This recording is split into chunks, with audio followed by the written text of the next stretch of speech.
നമസ്കാരം. പ്രവാസി മലയാളിയിലേക്ക് സ്വാഗതം.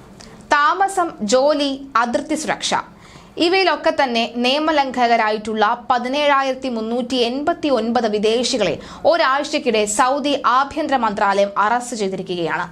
താമസ നിയമം ലംഘിച്ച 10,397 പേരെയും അനധികൃത അതിർത്തി കടക്കാൻ ശ്രമിച്ചതിന് 4,128 പേരെയും തൊഴിൽ സംബന്ധമായ പ്രശ്നങ്ങൾക്ക് 2,864 പേരെയുമാണ് പിടികൂടിയത്.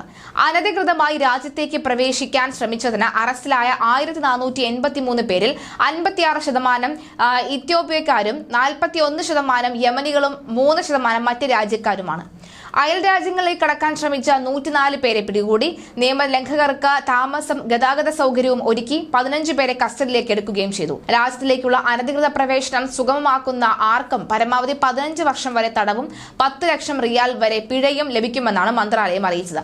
ലംഘനങ്ങൾ ശ്രദ്ധയിൽപ്പെട്ട പൊതുജനങ്ങൾ മക്ക, റിയാദ് മേഖലയിൽ ടോൾ ഫ്രീ നമ്പറായ 911ലും രാജ്യത്തിന്റെ മറ്റ് പ്രദേശങ്ങളിൽ 999 അല്ലെങ്കിൽ 996ലും റിപ്പോർട്ട് ചെയ്യാം. അതുപോലെ തന്നെ വാട്സ്ആപ്പ് പോലെയുള്ള ഇൻസ്റ്റന്റ് മെസ്സേജിംഗ് ആപ്ലിക്കേഷനുകൾ വഴി ഉപഭോക്താക്കളുമായി ആശയവിനിമയം നടത്തരുതെന്ന് സൗദി സെൻട്രൽ ബാങ്ക് രാജ്യത്തെ പ്രാദേശിക ബാങ്കുകൾക്ക് നിർദ്ദേശം നൽകിയതായി പ്രാദേശിക മാധ്യമങ്ങൾ റിപ്പോർട്ട് ചെയ്യുന്നു. ഇത്തരം ഓൺലൈൻ മെസ്സേജിംഗ് ആപ്പുകളുടെ വിശ്വാസ്യതയും സുരക്ഷാ അപകട സാധ്യതകളും കുറിച്ചുള്ള ആശങ്കകൾ ചൂണ്ടിക്കാട്ടിയാണ് വാട്സ്ആപ്പ് ഉൾപ്പെടെയുള്ള ആപ്പുകൾ വഴി ഉപഭോക്താക്കൾക്ക് സന്ദേശം കൈമാറുന്നതിൽ നിന്ന് ബാങ്കുകൾക്ക് വിലക്ക് ഏർപ്പെടുത്തിയിരിക്കുന്നത്. സെൻട്രൽ ബാങ്കിന്റെ ഈ തീരുമാനം നിയന്ത്രണ അധികാരവുമായും ധനകാര്യ സ്ഥാപനങ്ങളുടെ സുരക്ഷാ മാനദണ്ഡങ്ങൾ മെച്ചപ്പെടുത്തുന്നതിനുമുള്ള ഈ പ്രതിബദ്ധതയുമായും യോജിപ്പിക്കുന്നതായും അധികൃതർ അറിയിച്ചു.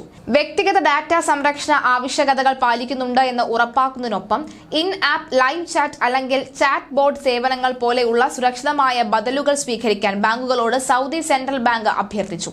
ഇവ ഉപയോഗിച്ച ബാങ്കുകളുടെ പേരിൽ തട്ടിപ്പുകൾ പെരുകുന്ന സാഹചര്യത്തിലാണ് നിർദ്ദേശം. പുതിയ നിർദ്ദേശങ്ങളെക്കുറിച്ച് ഉപഭോക്തൃ സേവനം, അതുപോലെ തന്നെ മാർക്കറ്റിംഗ് എന്നിവയിലുടനീളമുള്ള ജീവനക്കാരെ സ്ഥാപനങ്ങൾ ബോധവൽക്കരിക്കണം.